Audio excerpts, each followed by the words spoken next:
is money. I got hours in the bank, and if I take it out in cash, that's some hours in the bank. Protect my mental like I'm in a prison shower with a shank. I keep my mind sharp, guarded in a dark place, despite the bar.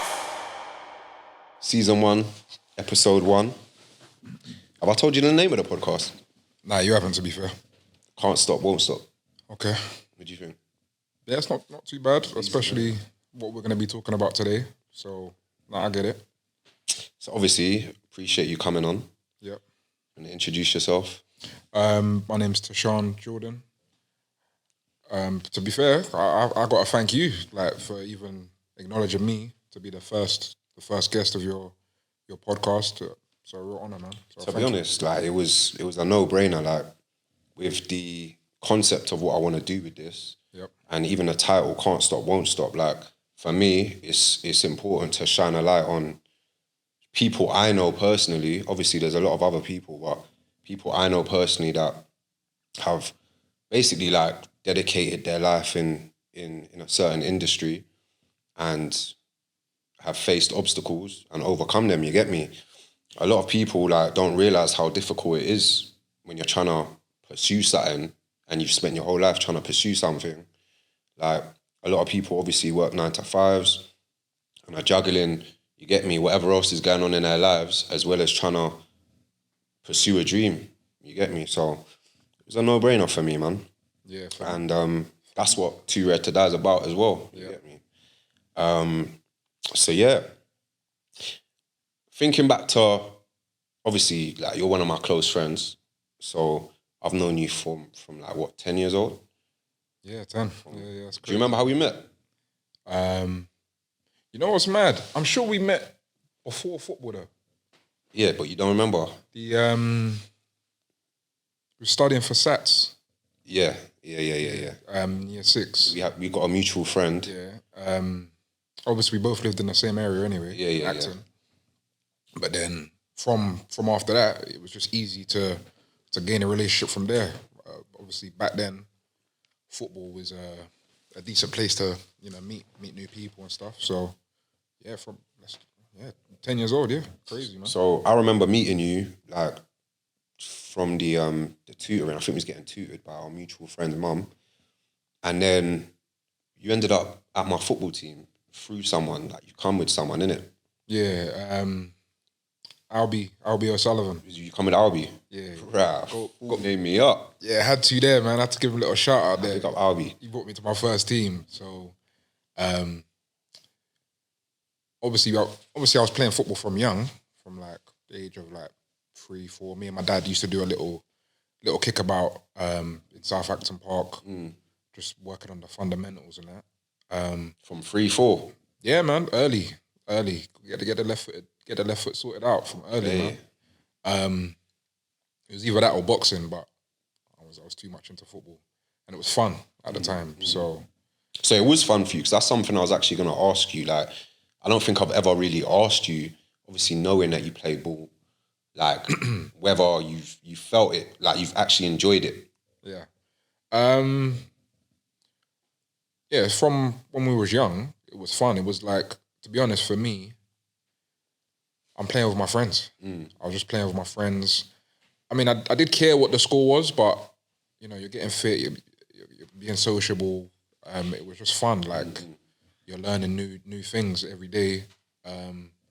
It wasn't structured like that. Obviously, we had to pay subs and that, so you got to make the most of the money. Yeah. £2 was a lot back then. A lot back then still. I mean, so... But yeah, man. Even getting up early, football training was 8 a.m. It wasn't 1 p.m. I'll come down for an hour. It was 8 a.m. on the dot, Saturday morning. For me, obviously where we used to live, back then, I thought Acton was quite rough.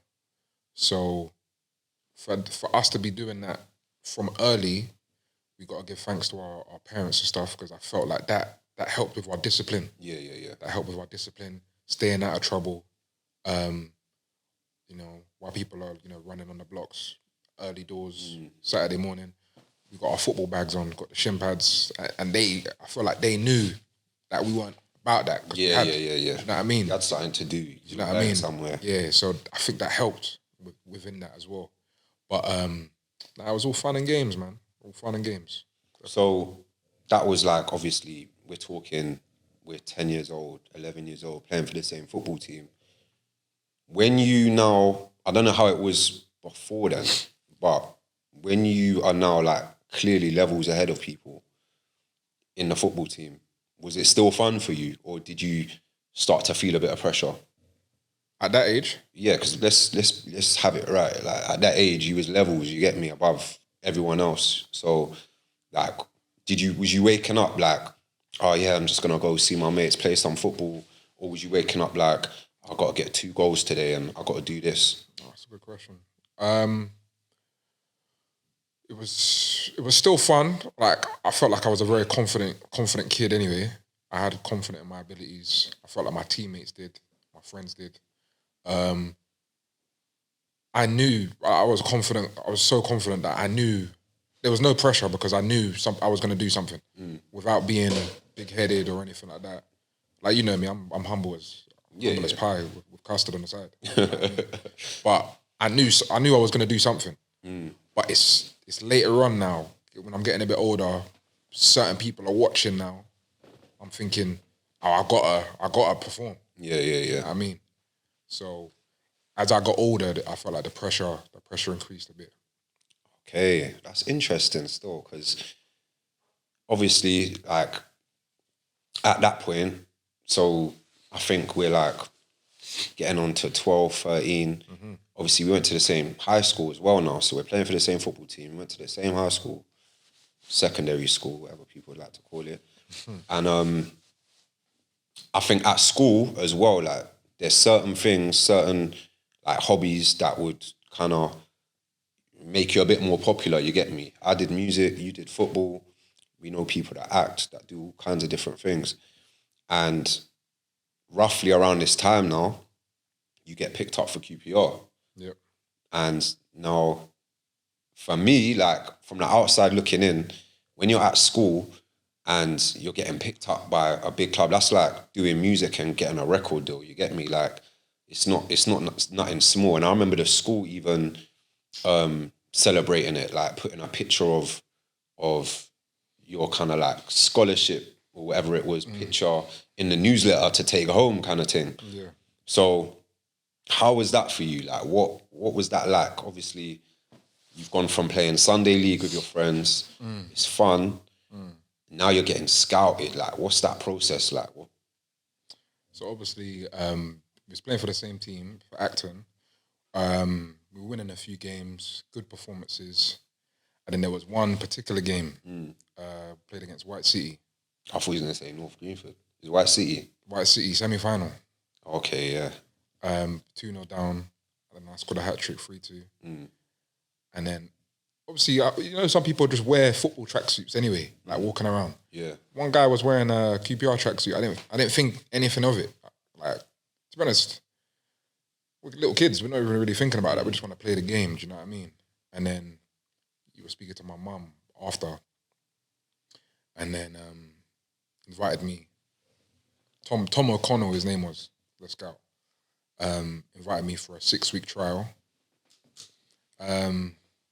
Obviously, it was hard separating from my friends, and because obviously it's fun, but like, it's go time now. Like, this is what I want to do. That's how you saw it. It's just like, I'll see you, man, around acting and that, but I got to do this for me. Do you know what I mean? You can still kick around and that. Like, do you know what I mean? But what was your dad saying? Was your dad like saying the same kind of thing? he was very supportive. He was just like whatever you want to do. Do you know what I mean? I'm still young, and I felt like, you know, but he knew that I had the ability to push on. But my first day, like QPR was just completely different. Like the trial, because I went straight into a game. Serious? Yeah. What was it? The under something? Under 14s. So I was under 13, but it was 14 and 13 together. Okay. So I'm in my own clothes. So they got their QPR tracksuit. They got their little friendships and all that already. And I'm, you know, you're the new kid coming into the classroom, like. And then I'll never forget. There was a player that was there on his own, and then he made me feel comfortable. Okay. He just said, relax, Yeah. like, do you. And at that age, like, who talks like that? Mm-hmm. Do you know what I mean? So he was mature beyond his years. And that was the late Kyan Prince. Yeah, because I was going to ask you about him because I knew you had a relationship with him from playing QPR. So what age group was he then at that time? Under That was 16s? under 14s at the time. He was same age group as you? But he was a year above though. Okay. Yeah. So he made me feel really comfortable. And then like when I had that conversation with him, I relaxed. I was still a bit nervous. I wasn't playing how I usually play, like with the freedom. Like it's like I felt like a robot. Like there wasn't any fluidity. Like I put the safety on a bit. Yeah. Because you know me, you remember me back then. Yeah. If I wanted to, I'd just run past There's everyone. no safety, boy. I'll just run past everyone. But this one, if I made a mistake, do you know what I mean? So he just told me, just relax. And then as the weeks progressed, I did. And then there was one particular training session. At the time, Ian Holloway was manager of Queen's Park Rangers, the first team. He came down to like a youth session. Like he's very involved like that. He got involved in one of the sessions. And then I got the ball. I don't know what came over me. I the 360 Zidane. Yeah. I did it on him. And he said, sign him. And then I went. Wait, slow down. So what, you done a 360? I'll never forget it in my whole life. I'll never forget that. Ian Holloway? Yeah. Obviously, he's not a footballer. Like, he wasn't a footballer then, but he was just like, right, like, who is this? Like, Who's this you? That's Yeah, got yeah. the balls to do this to the manager. like, in my lifetime, I'll never forget getting dropped home. I've been told I'm getting signed, the youth contract sort of thing. I'll never forget leaving the car and then running upstairs to tell my dad. That was one of the best moments I've ever had. I can imagine, bro. Like they want to sign me. I'll never forget his face ever. So that was a good day. You know what I mean? Obviously, you mentioned Kyan. Rest in peace to Kyan. And big up his dad as well. Mark, Yeah, he's doing a lot of... Dr. Mark Prince. Yeah, man, doing a lot of amazing things with the Kyan Prince Foundation. How was that for you? Obviously, with the tragedy that happened there with him, and you're at QPR. This is the person that kind of made you feel comfortable when you're on your trial. Like, how did that affect you?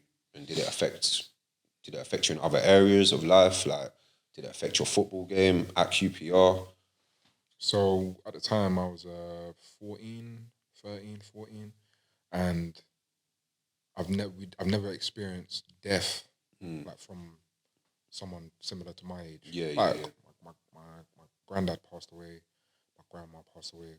God bless their souls. But friends or teammates or anyone near the age, that was the first time. Got a call from one of my teammates, and then he said it, and I just broke down. Just broke down. Not even just footballing reasons, just the way he was. He was just a very charismatic young man. Do you know what I mean? Like I said, mature beyond his years, and I know, to this day, he's probably the best player I've ever played with. Yeah, I'm not gonna lie. Like, I never got to see him play, but I've heard crazy. a lot of really good things about what he could have gone on to achieve. Boy. Yeah, even outside football, he could have done anything he wanted to, man. Yeah, rest in peace, Kyan. Yeah, man, rest in peace to Kyan. So, at this time at QPR as well, I'm not sure how long you've been here at this time, but from what you've told me, you're in training and there's this young whippersnapper that comes into your training session and starts running rings around a lot of you lot by the name of Raheem Sterling.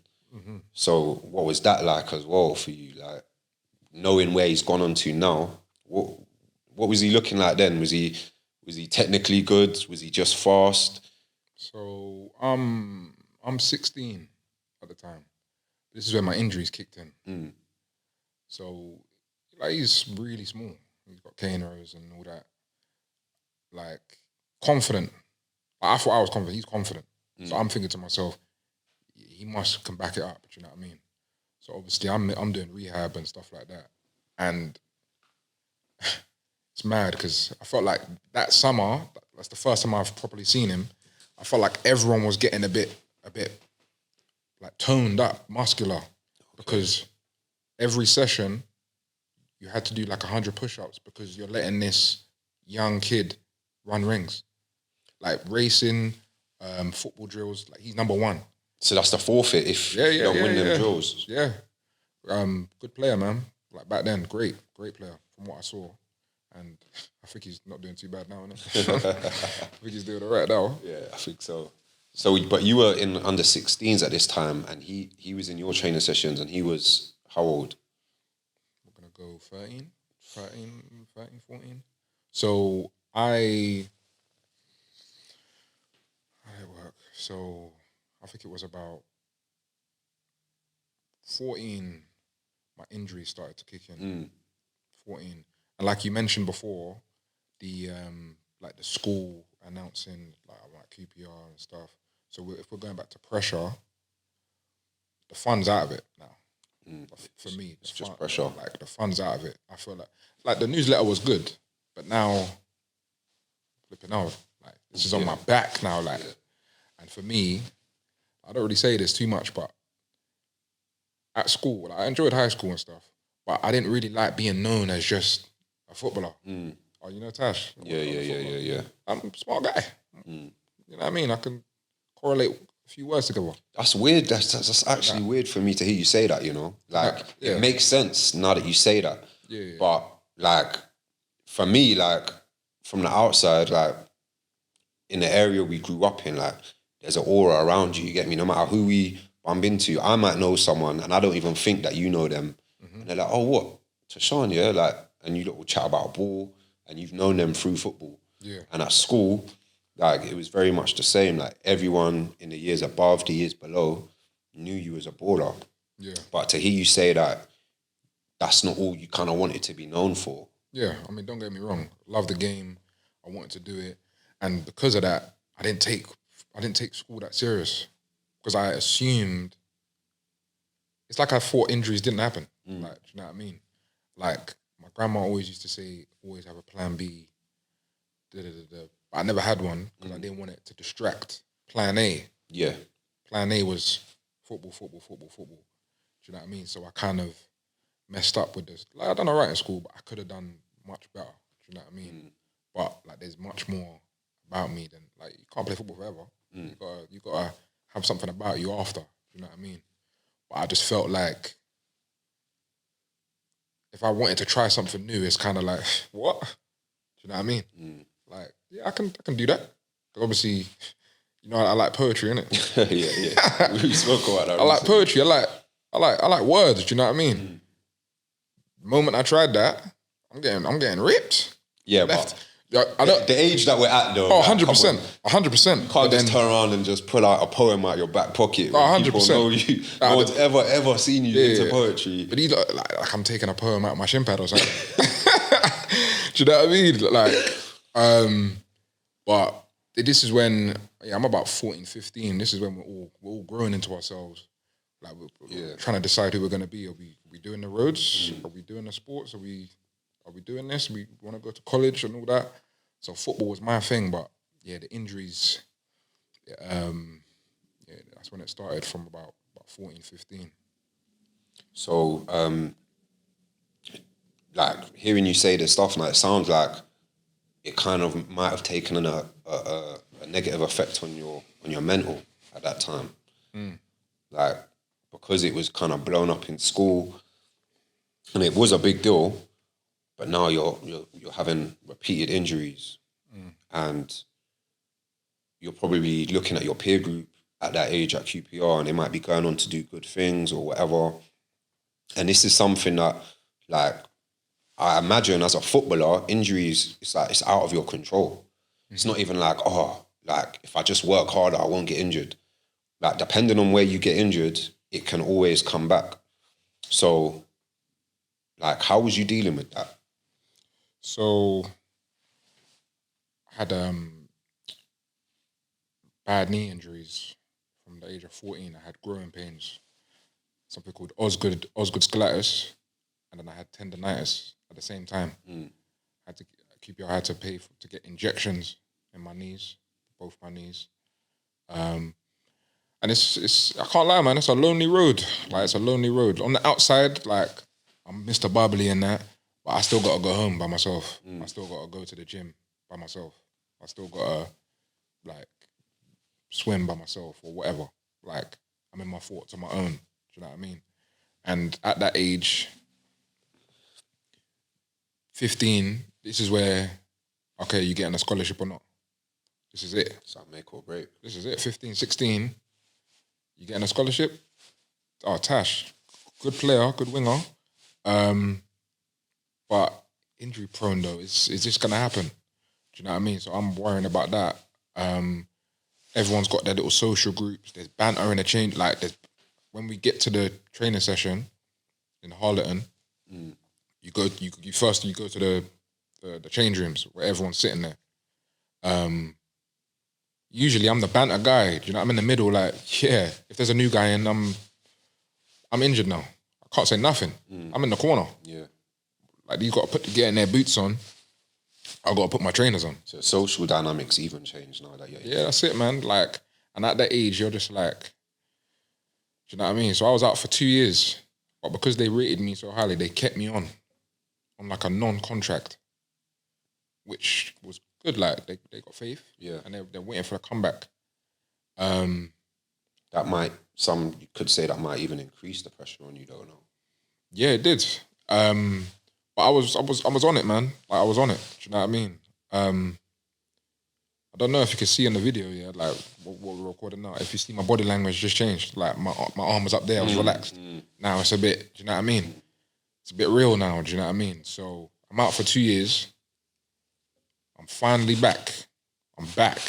Like put a bit of size on, did a little sharpness, didn't feel nothing. I'm ready. Everyone's anticipating it. Like Tash is back. Had a couple training sessions. I felt it again. And I started crying. I just started crying. I'm not really a crier like that. I just started crying. And then I was in the office with my coach, my mentor, Steve Gallen. He said to me, you might just need to take a break from football. To say that to someone that's been out for 2 years, a break from football, what does that mean? So I've gone home now. He's called my dad. Remember, my dad's the first person I told I got signed by QPR. Yeah. Remember? Like, I was so happy that he couldn't say what he wanted to say to me because it was too, I think he might have been too emotionally invested at the time. And he like we had a really good rapport at the time. Yeah. So he said it to my dad. And then my dad had to tell me, okay, they're letting you go. Really? I didn't even know that story. Yeah. So my dad had to do it. And then I couldn't not accept it, but I was like, oh yeah, I'll take a break. And then my dad, you know, you got a plaster and you're Just ripped it off. My dad, he just had to keep it real. He just said, nah, that's it. Like, that's it. And it's in front of my mum. And then I just started crying, man. Because it's for me, I let my family down. I let my mum down. That's how you felt. Obviously you didn't, but that's how you felt. I let my dad down. I let a lot of people down, man. Like, this was supposed to Tash football. Like, remember, that's the stigma around me, innit? So I just was like, I was still young, but it was just a massive, you know, it was hard to take, hard to swallow. I've heard some people or some, you know, young footballers go through that similar kind of scenarios and just not even play football again. Like, they take that much of a knock. Do you know what I mean? Because I know you're not the only one with that story, but obviously yours is specific to you. But I know there's a lot of people that have been through that and just given up on football at that point and maybe started drinking, drugs, partying, everything. Obviously, I've been there, innit? I've seen your hard work over the years and what you've been through. So you go through that point of being released. Then what? Like, what's next now? Obviously for you, it's like, what was it? Take a break or whatever. But what was you actually thinking like you were gonna do? Did you feel like, nah, man, forget this football stuff. This is long. Like, I've spent years playing it. Like, you've been playing since you were 3, 4. You're now like halfway through teenage life, getting to that point where a lot of us lot are going out, going on holidays, you get me, like living life, Yeah. uni and whatnot. What was it for you? Like, how did you feel? So obviously at the time I'm defeated. Like I'm broken. Here's me thinking I'm gonna make it, you know what I mean? But like I'm still young at the time. I'm 17, 18. And luckily I've got good family, good friends around me, do you know what I mean? It's important. Yeah, mum and dad they've been there from the jump, man. Like, so I had a good support system. I'm not really I don't really talk about my feelings like that. Do you know what I mean? So I guess it's hard to really poke at the bear. So like, if you want to use that analogy, but like they're there and just being there. Sometimes you don't have to talk about it. Just being there for someone. Do you know what I mean? But now, me being 30 years old, birthday was last week, by the way. Yeah, I mean, I wish you happy birthday, but I'll do it on camera anyway. Yeah, no problem. No problem. Yeah, happy belated. Yeah, cheers. I can analyze it as a man now. That I have a fear of failure. I have a fear of failure. That flip the switch. I don't want to ever feel that again. So I'm not going to take risks. Okay. I'm not going to take risks. Obviously, we could talk about that a bit later, but like that could harbor other things in my life, like relationships. I might not want to go into one because I feel like it's just going to fail anyway. Yeah. I got into QPR thinking, yeah, and it didn't work out. So I'm just not going to go for it. So later That's all come from that QPR situation. Yeah. For me, anyway. Because obviously I'm not the only one that's been released, but to me... No, but this is your story, you get me? Like, it's your life. My personality, like, I don't lose. I don't lose. You watch Recess? Yeah. Back in the day? Yeah. I'm Vince. You're Vince. Like, I don't lose. Like, I don't lose in my mind. So, for me, this is for me, like, personally. It's embarrassing. What, losing?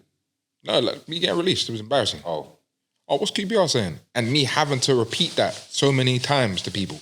Oh, it didn't work out. Like, you know that stigma that they got on, like, Twitter and all that. When a girl says, I could have been a pro, yeah. Man, I got a knee injury.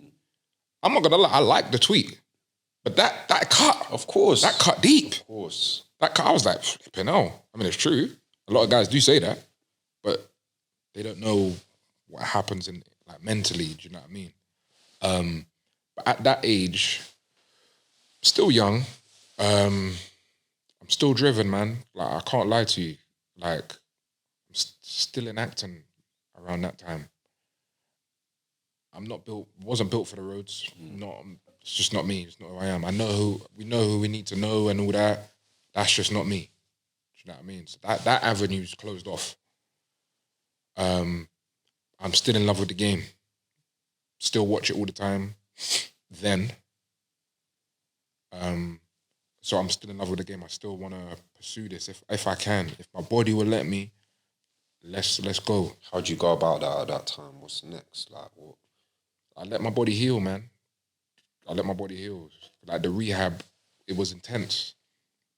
Very intense, man. But I mean, I don't want to be like negative and like, but on a positive spin on it, I'm kind of glad that all this happened because it makes me who I am today. Like, we'll put a positive little spin on it. Like, no, we're gonna get to that anyway. Yeah, that's what this podcast is about. Yeah, 100%, man. Like the highs and lows. You know what I mean? But just keep training, man. Like, why not? Why not? Like, that's the phrase I use. Like, why not? Just go for it. Just go for it. So, you know, there's parks accessible to me. So let me work on some things, man. I think anyone that's had you on social media over the years, like, knows how hard you go, getting the training in, getting the exercise in, making sure that you're like as fit as you can be. Yep. For the love of the game. No, that's it, man. So like you said, you were on the training regime. Yep. healing your body, but also making sure that you're still fit enough and ready to get back into football. Yeah. I know you were kicking ball at uni and whatnot. Yeah. How did that go for you? Because that was like fresh after the QPR thing, innit? About a year. To be fair, I went St Mary's Uni. I tried out for the football team. They got 6 teams. I made the first team. What, straight off? Yeah. And then this is where the confidence increases again. Okay. It's kind of coming back. Like, you know what? They haven't forgotten me. Boom, bam. I think I remember this. I feel like the manager really liked you as well, innit? Yeah, Frank Wilson, good manager, man. Reminds me a bit of Eddie Howe. Yeah, good young manager. But I wasn't mature enough for uni. I don't know why I went, to be honest. Okay. At the time, like looking back on it now, it's like I only went there to play football. I was going to say, obviously, like you were just saying before, you never had a plan B. Like, football was always the plan A. Yeah. Obviously, the QPR thing happens now. You've kind of just gone to uni for the sake of it. I think my grandma wanted me to go uni. I just went. I didn't take it serious. My mind's still on football. I can't get it off. So it needs to happen, like I said. Obviously, you should have a plan B, but I didn't want it to distract from plan A. So I'm still on it. Do you know what I mean? Mentally, I can't let the injuries get the best of me. You know. So you start kicking ball at uni. That's going well for you. You go straight into the first team. Yeah. Is there any kind of like niggles and pains, like injury wise, or is that just? I'm trying to think back. I can't really remember them uni days too tough. It's like 10 years ago. No, it wasn't too bad. It wasn't too bad. And uni standard was good. It was good. We won the league, undefeated. It was just good, and it's men's football now. It's men's football. Do you know what I mean? It's a bit different from. Yeah. Like, it was just good to get that physical contact in, like with men. Do you know what I mean? Like, you go from youth football to men's football. It's different, completely different. You know what I mean? So, uni. Then we get into the semi-pro kind of part of your life. Now, obviously, me knowing you, I know there's a few standout moments for you. Because I was going to ask you, like, kind of your biggest achievements and that, but there's a couple that I want to touch on. Obviously, I come to see you play at Wildston, and you went on loan to AFC Hayes, and I think you was in the papers. Was that just documenting the loan, or was that? Yeah. They were just like, we loans. Yeah. Okay. Yeah. So I remember that. Yeah. Now you're at Herfield. There's a moment where, like, I swear to God, I've never seen nothing like this. Like, I think I've only seen like a couple pro players do this, but you've bagged 4 goals in 8 minutes. Yeah. And you've made the papers. Yeah. How? I don't How's know, that possible, bro? Yeah, I just signed for them. I had a couple quiet games. Like, obviously the other players were like, "Oh, like, we signed Tash. Like, let's see what he's got." It took me a while to adjust, and then that game, it was against St Neots Reserves away. It was 1-0 down. Good pitch as well. So I bagged my first one, and then I don't know, it just went crazy. Like, it just went mad. You bagged your first one, and the goalie said, "What? I'm going home," or what? Just every time it went to me, I just shot, and it just went in. And the goalkeeper was all right. You know what I mean? We had a couple set pieces, and then when they said, I was like this, I said, "How long's it been?" They said 8 minutes. I said, someone better write this up. It's crazy. You know what I mean? But yeah, that was a good day, man. And that kind of, especially the coverage it got a bit, I was like, you know what, maybe, do you know what I mean? I'm still, 23, 24 or something like that. It's a big confidence boost, isn't it? I was like, okay, do you know what I mean? But injuries were still happening. I'm kind of numb to it now. I'm just numb. Like, knee, I had a hernia injury. Yeah, I remember that one. Yeah. And then there was one that. So when I get injured, I've never been injured from like a tackle or anything, but there was one that just took me out, and I had done my medial ligament. I've never done that before. I don't even know what that is, but it sounds painful. Inside of your knee, and then the guy, he said, I had to take you down. At the time, I think it was adrenaline.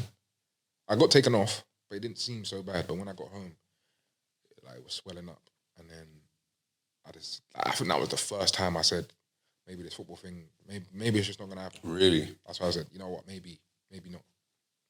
That's understandable, to be fair, man. Yeah. It's very understandable.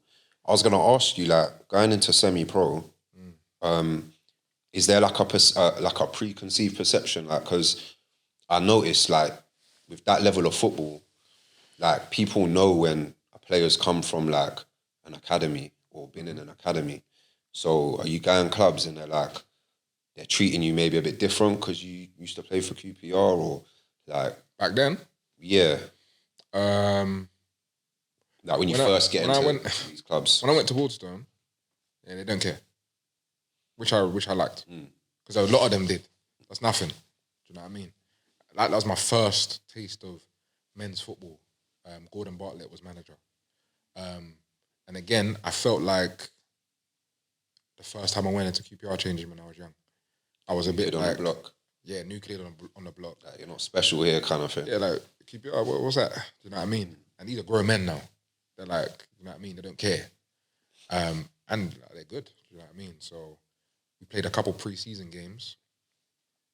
I played against Maidenhead. That was a good standard and that. And then I played all right. I was safe. I was a bit safe. I didn't do nothing wrong. Yeah. And then he spoke to me after the game, and then he said, are you available Tuesday? And I said, yeah. At the Watford game? Yeah. And then I said, who are we playing? And then he said, Watford, like first team. Like, well, you know that Watford 11? And I was like, what? Here's me playing like Maidenhead and these other teams. And he said, yeah, Watford. And I was taken aback, man. I was like, rah. So yeah, there was a few players in there. I forgot his name, I think. Iwalumo or something like that. This tall Scottish striker. Yeah.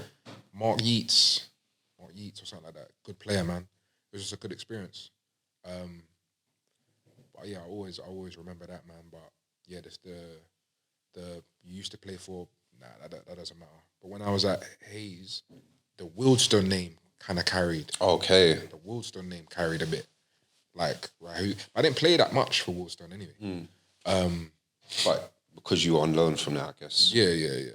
And then, you know, it was all right. Like, what I like to do, I like to build reputation, innit? Do you know what I mean? Like, you're starting from scratch. Yeah. Like, I want to earn it. Yeah. I used to play for, because I've played with players that have played for, like, big teams, and I'm looking at them like, you sure? Like, you play for Arsenal Eagles or something. Like, I don't know what that is. Do you know what I mean? I mean, I wouldn't say it, but you don't want people to look at you like that. No. A certain way, like. Man. So wherever I play now, even back then, now I play to 100%. Playing goals, the park, little five-a-side, whatever. Like, you don't know who's watching, innit? You don't know who's watching, and you want to build that. Right? Yeah, I want him. I want him on my team. Do you know what I mean? So I was gonna, because obviously I mentioned one of what I felt like was a big achievement for you, but is there any, do you feel like there's a certain something or like massive achievement that you've had during this period? Throughout? Or a few, yeah, like throughout. Obviously, getting scouted and whatnot. Yeah, sign of QPR. Winning the league with Harefield. Unbeaten, yeah. Getting played. Unbeaten the whole season, that's a mazza, you know? Yeah. So, all right, so we're going back when I was younger. I'm a centre mid. I like to drive. I like to short passes, long passes. I'm at QPR now. Yeah, you're quick. Yeah, try out on the wing. I was gonna ask you about this, but go on. Try it out on the wing. I'm thinking. I mean, I can't say nothing to them. But did you get that? You know when you're going to these clubs, are you getting that whole like pace and power, like he's black, like stick him there, like Yeah. I mean, I was skinny as you're hell. technical. You're actually a technical player, aren't it? You know what it is, yeah? The guys in the middle, they were technical, I'll give you that. No pace though, but first touch is good. I just feel like, I don't want to like use the race card, but yeah, you're black, you're quick. Yeah, go out wide. Like, it's like trying Traore centre mid is long. That would just be rubbish. It wouldn't be nice to see. But, you know, as you get older, you can adjust. Do you know what I mean? Like now, I'm centre mid now. I feel like I can take control of a game. I don't always have to drive at a guy. Just take your time. We don't have to win the game in 20 seconds. Do you know what I mean? But I feel like if you're fast, left back or left mid. Okay. I mean, you can't argue back then. I mean, don't get me wrong. I ended up being a decent one. I was gonna say, like, technically, it's helped you because you're very versatile now. Like, you're a very versatile player. Yeah. And I think that's a testament to your dedication to the game. You get me? And that's where I kind of want to end this. Is making sure you understand that you are a success. You get me? To the man, them, to people that know you, like, you're now earning a living of something you've dedicated your life to. And it might not be where you always thought you'd end up, whatever the case is, but it's made you who you are. You get me? You live your life to a certain standard that a lot of the man them admire. You get me? So, like, that's why I wanted to set up this podcast, have people like yourself on here, because there's a lot of people that just go through life, living life, but they don't have no purpose. And not to say there's anything wrong with that. Everyone is entitled to live their life how they want to live it. But there's a lot of people that I feel like, you get me, deserve to get their flowers, like, for want of a better phrase, because it's very overused now. But you're definitely one of those people, man, because, yeah, man, you've dedicated your life to this. I've seen it. I've seen it firsthand. Do you feel like that? Do you feel like your story is a success story? Like, Me personally, nah. I mean, half. Like, I'll tell people never to give up. Always have a plan B. Like, just keep pursuing what you want to do. But for me, it was like I could have taken, after I said I got a fear of failure, but I could have taken more risks. So I advise people, if you get knocked down, get up again. Like, I was getting a tattoo done. You fall down 7, get up 8. Do you know what I mean? And that's what happened to me. But I feel like, I mean, I'm 30 now, but I could have taken more risks. So if anyone watches this, like, if it doesn't work out, try again. Do you know what I mean? But I'm still playing. So I got a game on Saturday. I was going to ask you, did you have a game yesterday? Night off. So we're playing on Saturday against Leighton Town. They're top of the league. Decent. So, I mean, I'm still doing it. I'm still, like, you know what I mean? Like a lot of obstacles. So why do you not feel like you're a success story? You get me? You're making a living off it. I mean, it's all right. You know what I mean? It's all right. I mean, it's not about how much you're making. Like, for me, it's not a lot of people get that opportunity. Oh, 100%. I still love the game, man. Like, I don't watch it as much because I look at it and be like, especially like League 2, League 1, I'm looking at it like, are you sure? You know what I mean? Like, not hating, but... You still feel like you could do that? What? I'm just like, do you know what I mean? But, like I said, it's made me who I am, innit? So, like I said, I'm still playing. I still enjoy it.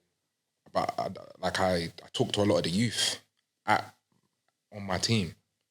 Do you know what I mean? Like, they might have a couple of obstacles that they're going through because a lot of them are... I don't know, I feel like the youngsters these days are a bit sensitive. Like, they don't really like criticism. So I try and give them a little sandwich technique. I yell at them, give a little positive, and then, you know what I mean? Not the other way around, positive, negative, positive. Just build confidence, man, because there's a lot of good youngsters that you know that can play, but it's not all they can do. Like, you can do other things, you know what I mean? Do you feel like you'll move into that area when you stop playing, maybe like coaching or? Yeah, a lot of people tell me to, man, but for me, it's like, I mean, I could do the mentoring thing, like just life in general, but specifically football, for me, it's like, I didn't make it, in my mind. Well, I didn't make it. If I have a kid, God willing, like a son, daughter, or whatever, but in my mind, I didn't make it. So, I'm not saying coaches that didn't make it can't say nothing, but me personally, like I get respect. Like, yeah, you're a good player. Could you teach me that? I'm usually a one-to-one guy, build confidence and all that. Do you know what I mean? So maybe more the mentoring. Yeah, 100%, 100%, 100%. There's a lot of kids that they didn't have the upbringing I did. Like I have my mum and dad there helping me out. Do you know what I mean? So everyone goes through different things, So why not? No, man.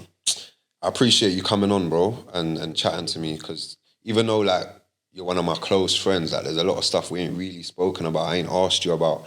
So I'm glad we've had this time. Yeah, it's good to get it out though, man. Yeah, I can tell, man. It's good to get it out. Body language was all over the place at the beginning. You know what I mean? I know. Yeah. Yeah, can't stop, won't stop. Yeah, I feel it, man. Thanks for having me, man. Nah, love. Appreciate you, bro.